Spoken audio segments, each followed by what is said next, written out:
Good day everyone, especially to our TC mayors who are watching. I hope everyone is fine and safe in their homes. For this day, we will be discussing one of our lesson in oral communication, which is the nature and elements of communication. Okay? For this afternoon, before we discuss the other elements of communication, we will be discussing first what is the definition of communication. So communication is the transmission of ideas and emotions between or among persons with the use of verbal and non-verbal cues. The word communication comes from the Latin word communis, which means common. Okay? To be common means to come together or to share something in common together. Communication helps people to adapt to or survive in the place they live in. So communication is very much important nowadays, especially we are now in enhanced community quarantine. So communication plays a vital role nowadays.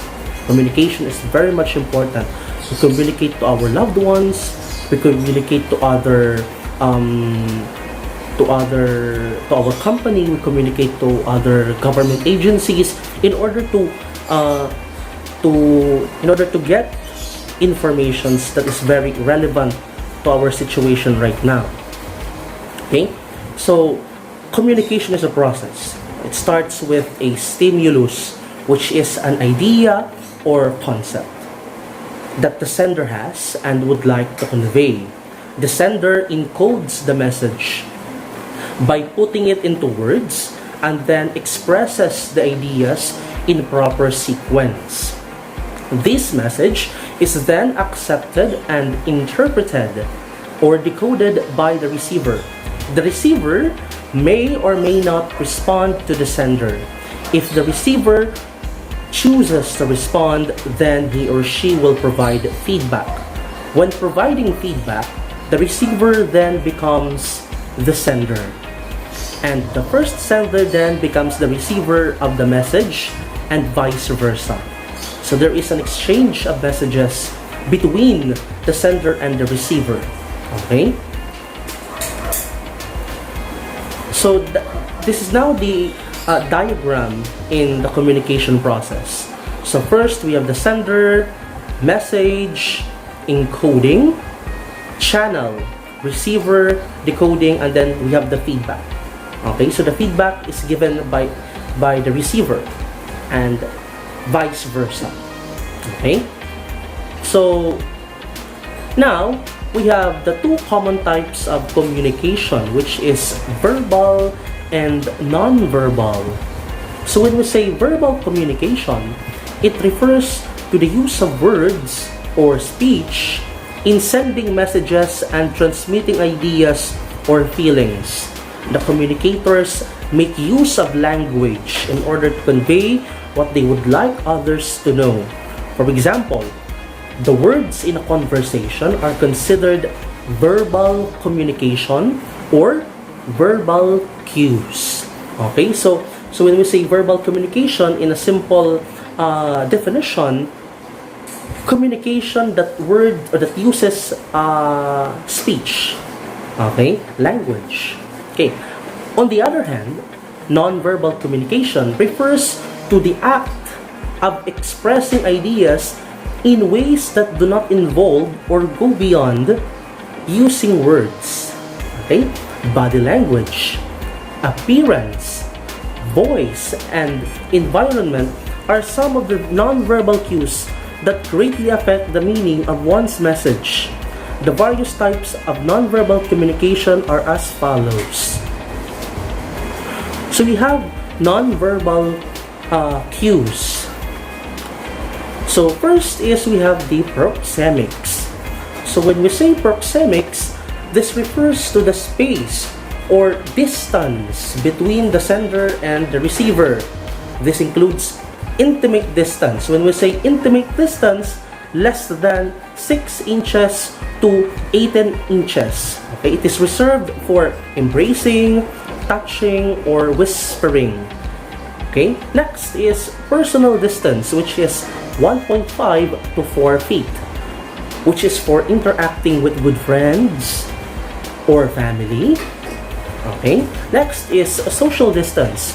So this social distance is from 4 to 12 feet, okay, which is for interacting with acquaintances. And lastly, we have the public distance, which is 12 to 25 feet or more, which is used for public speaking. Okay, so next is kinesics. This refers to the use of body language in communication. This includes gestures, eye contact, and facial expressions. Example, leaning forward while listening to someone. So the action of leaning forward while listening to someone may be interpreted as openness and interest in others person's message. Okay? So this diagram shows the proxemics, the different distances of different distance. We have the intimate space, the personal space, the social space, and the public space. Okay, so actually nowadays social space or the social distance is very much important since we are experiencing now the COVID-19. So please take note of that. So next is the chronemics. This refers to the role of time in the communication process. Since various cultures may have different perceptions of time when it comes to punctuality or interactions, chronemics may greatly affect. Okay? So example, arriving early to a job interview. Arriving early to a job interview may be interpreted as a sign that one is eager to work in the company and that he or she respects the interviewer's time. Okay? Next is the paralanguage. This refers to the tone, speed, and volume of a speaker's voice. Sighs and gasps are also considered as paralanguage. For example, speaking slowly and using low volume. So when someone is using low volume in speech and is speaking more slowly than usual, that person may be sad or tired. Okay, so those are the different indicators when you are using paralanguage or different. It refers to the tone, speed, the pitch of a certain the voice of a certain communicator. Okay. Next, we have the haptics. This refers to the use of touch to convey meaning in a conversation. This is often dependent on culture. In some countries, friendly touching is encouraged, but in others, it is considered as invasion of one's personal space. For example, tightly hugging someone.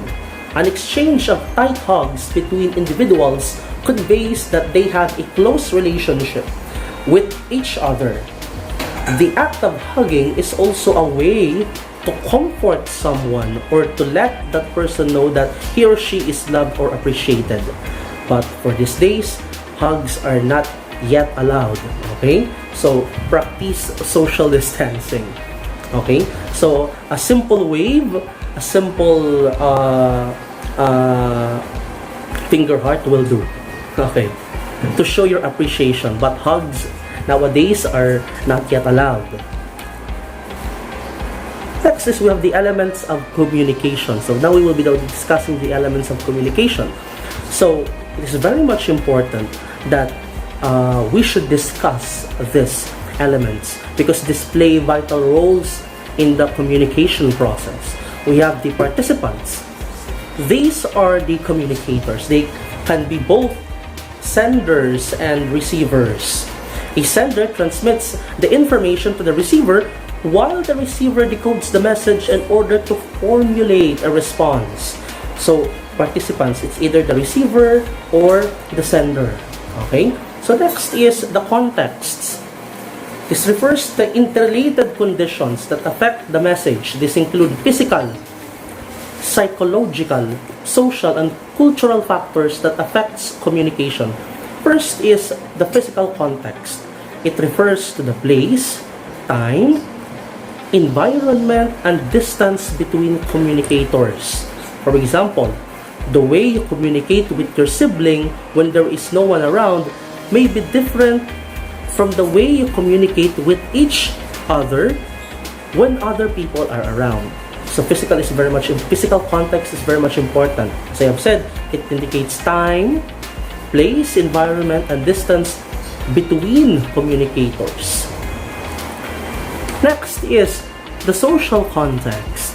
Okay, so it refers to the relationship of the communicators. So the way you communicate with a person of authority that you have only just met, is different from the way you speak with someone who has been a close friend of yours for years. So this is a social context. Relationship is very much important when you communicate. Okay, so it really affects the communication.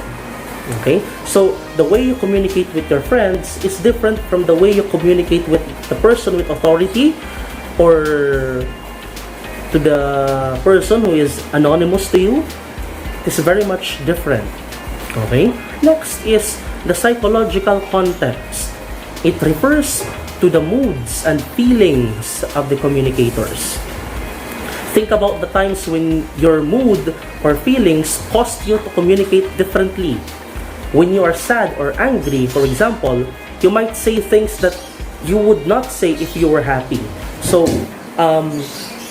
feelings is very much important when you communicate.